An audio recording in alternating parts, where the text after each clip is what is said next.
Hello student, welcome to Equator Academy Dehradun. और मैं लाया हूँ आप लोग के लिए कुछ इंपॉर्टेंट जनरल साइंस के क्वेश्चन जो आपके अपकमिंग एग्जाम में आ सकते हैं। तो वीडियो को पूरा स्टार्टिंग से एंड तक देखिएगा, कोई भी क्वेश्चन को स्किप मत कीजिएगा। जैसे कि पहला क्वेश्चन है, sodium stearate is a salt and is used. Sodium stearate का जो है इस्तेमाल इन चारों में से किस में करते हैं? ऑप्शन जैसे आपको दिख रहा है, इन गन पाउडर, इन पेंट यानी गन पाउडर बनाने में, पेंट बनाने में, टू मेक सोप बनाने में, या टू मेक फर्टिलाइजर। 30 सेकेंड्स का टाइम लेंगे आप लोग, डिसाइड करेंगे उसके बाद कि इसका आंसर क्या हो सकता है।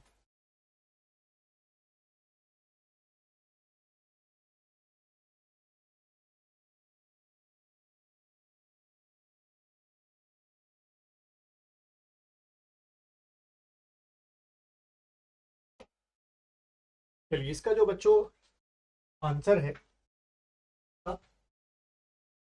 वो है क्या? To make soap. साबुन बनाने में जो है इसका यूज किया जाता है। इसका थोड़ा सा एक्सप्लेनेशन बताऊंगा। पहले आप क्वेश्चन नंबर 2 को अटेंड कर लीजिए। Which among the following are the most important raw materials for manufacturing of soap? Soap बनाने में इन चारों में से सबसे ज्यादा किसका यूज किया जाता है, ये आपको बता क्वेश्चन है। ऑप्शन जैसे आपको दिख रहे हैं, fats and caustic alkali. B आपका ऑप्शन है फैट्स एंड पोटाश। सी आपका है वेजिटेबल ऑयल एंड पोटाश। या डी आंसर है fats and acid. Take your time, take 15 minutes. 15 second के बाद मैं आपको इसका आंसर बताऊंगा, साथ में दोनों का थोड़ा बहुत जो एक्सप्लेनेशन है वो आपको बताऊंगा।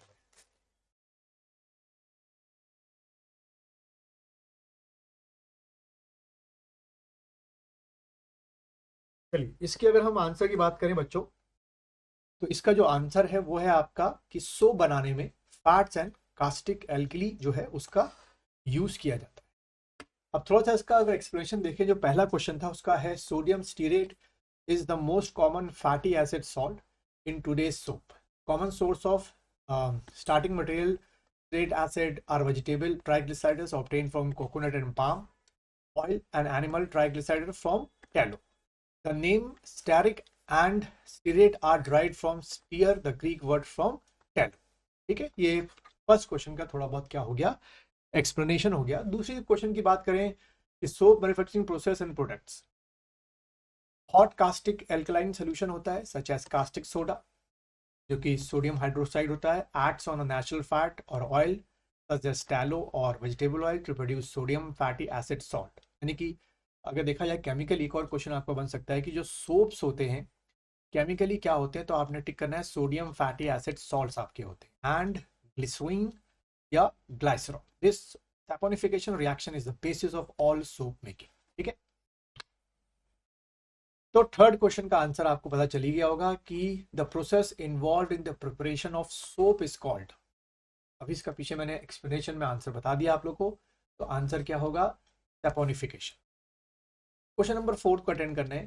The principle of cleaning by soap is. Soap जिस बेसिस पे क्लीन करता है उस बेसिस को आपको बताना है।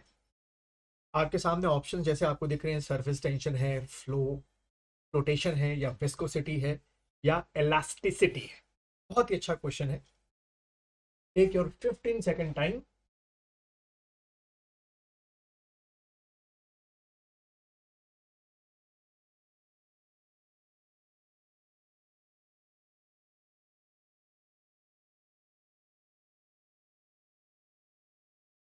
चल, टाइम अप। इसका आंसर बच्चों है सरफेस टेंशन। और सैपोनिफिकेशन मैं पहले ही बता चुका था आप लोगों को, फिर से मैंने लिख दिया एक बार। The process involve the hydrolysis of fats, its reaction with alkaline, thereby leading to the formation of salt, of fatty acid and glycerol। ठीक है, आपका क्वेश्चन है फिफ्थ क्वेश्चन को ट्राई करेंगे। और फिर सिक्स्थ क्वेश्चन है, alcohol obtained in saponification process is. यानी कि during the process of saponification जो अल्कोहल मिलता है वो इन चारों में से क्या होता है? ऑप्शंस आपके सामने, इथाइल अल्कोहल हो गया, मिथाइल अल्कोहल हो गया, वुड स्प्रिट हो गया, या ग्लिसरॉल।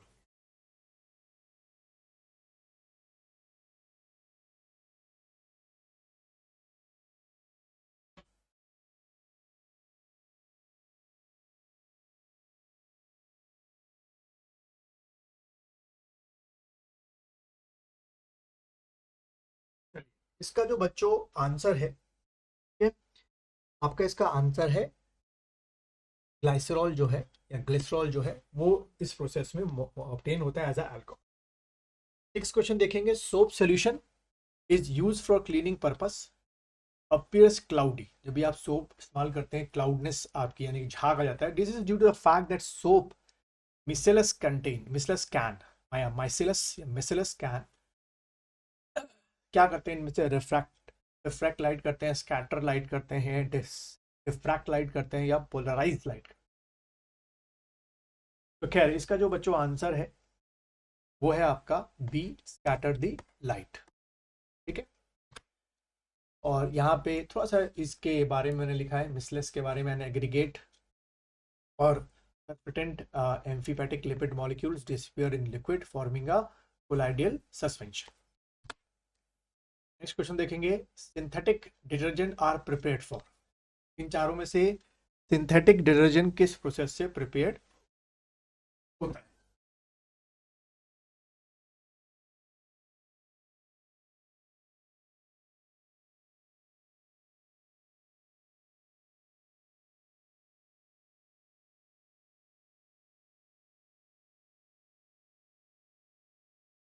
चलिए, इसका जो बच्चों आंसर है वो है आपका क्या, हाइड्रोकार्बन ऑफ पेट्रोलियम से प्रिपेयर। नेक्स्ट क्वेश्चन देखेंगे, which one of the following polymers is not biodegradable. ये तो सबसे आसान क्वेश्चन है, पढ़ते पढ़ते ही इसका आंसर आप लोग को आ जाएगा। सेलुलोज, स्टार्च, प्रोटीन और पीवीसी। बच्चों इसका आंसर क्या होगा, सबको पता है पीवीसी, क्योंकि बाकी सेलुलोज नेचुरल है आप और बायोडिग्रेडेबल है, स्टार्च नेचुरल बायोडिग्रेडेबल है, प्रोटीन नेचुरल है और बायोडिग्रेडेबल है, बट पीवीसी जो है वो केमिकली बनाया जाता है, इसलिए वो बायोडिग्रेडेबल नहीं होता। Natural rubber is a polymer of, चारों में से नेचुरल रबर जो है किसका पॉलीमर है? ऑप्शन है आइसोप्रीन, स्टाइरीन, फिनाइल एसीटेट या प्रोपीन। बच्चों इसका जो आंसर है वो है आपका आइसोप्रीन।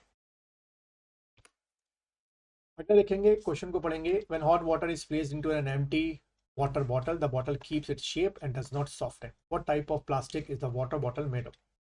देखिए, जब भी आप गर्म पानी किसी अच्छी क्वालिटी की वाटर बॉटल में डालते हैं तो वो अपना शेप चेंज नहीं करती। उस प्लास्टिक को आपको बताना है कि वो किस प्लास्टिक की वो वाटर बॉटल बनी होती है। ऑप्शंस है थर्मो प्लास्टिक, पीवीसी, या पॉलीयूरेथीन, या थर्मोसेटिक।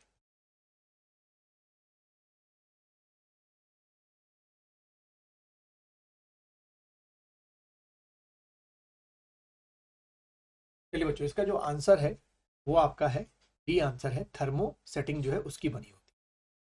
अगला क्वेश्चन देखेंगे, who discovered the rubber making process through the vulcanisation method. इनमें से किस साइंटिस्ट ने आपका रबर मेकिंग प्रोसेस का डिस्कवर किया था through the process of vulcanisation? John Dunlop, Charles Goodyear, Macmillan या न्यूटन।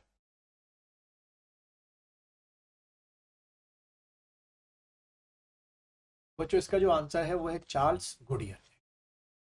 नेक्स्ट क्वेश्चन को अटेंड करेंगे, which on the following is not a natural fibre. कौन सा इसमें से नेचुरल फाइबर नहीं है? सीधा साधा क्वेश्चन है, रूट आपको लगता है वुल है। अब से आप ए और सी के बीच में कि कौन सा नहीं है। तो बच्चों इसका जो आंसर है वो है टेरिलीन जो है वो नेचुरल फाइबर नहीं है। फ्लैक्स भी जो होता है वो नेचुरल फाइबर। यहाँ थर्मोसेटिंग के बारे में थोड़ा मैंने बताया है। Thermosetting plastic are made up of from long chains of molecules. इस वजह से वो बॉटल अपना शेप चेंज नहीं करती है, दैट आर क्रॉस लिंक्ड। ठीक है, इस वजह से उनका परमानेंट शेप बॉटल्स का बना रहता है। नेक्स्ट क्वेश्चन को अटेंड करेंगे, which of the following is an example of non cellulosic fibre. इसमें से कौन सा नॉन सेल्यूलोजिक फाइबर है? रेयॉन है, लाइनिन है, जूट है, नायलॉन है। बाकी के तीन जो है वो सेल्यूलोजिक फाइबर है, बट एक आपका जो है वो नॉन सेल्यूलोजिक फाइबर है। Good question. तो बच्चों इसका जो आंसर है वो है आपका नायलॉन।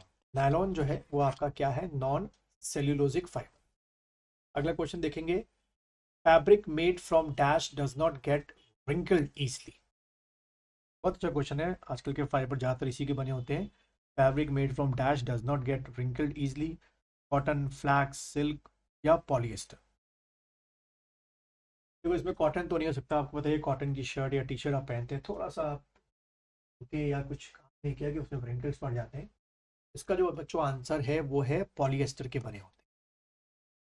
अगला क्वेश्चन देखेंगे। तो polymer obtain through the condensation of hexamethylene diamine and acidic acid is.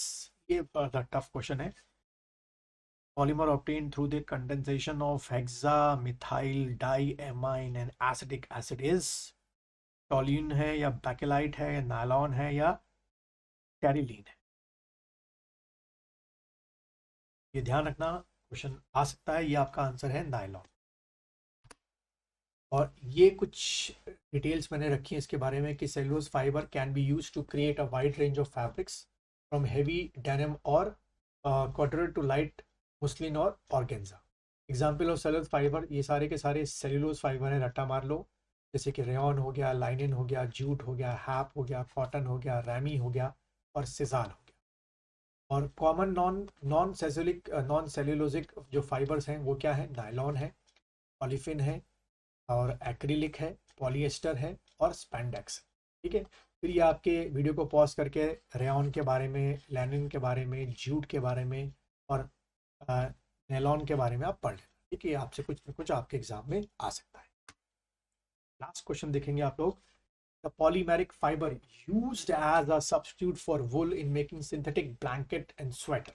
वुल की जगह इनका पॉलीमेरिक फाइबर का यूज करते हैं, तो बताओ क्या है? नायलॉन, टेफ्लॉन, ऑर्लॉन या बैकेलाइट? अच्छा क्वेश्चन है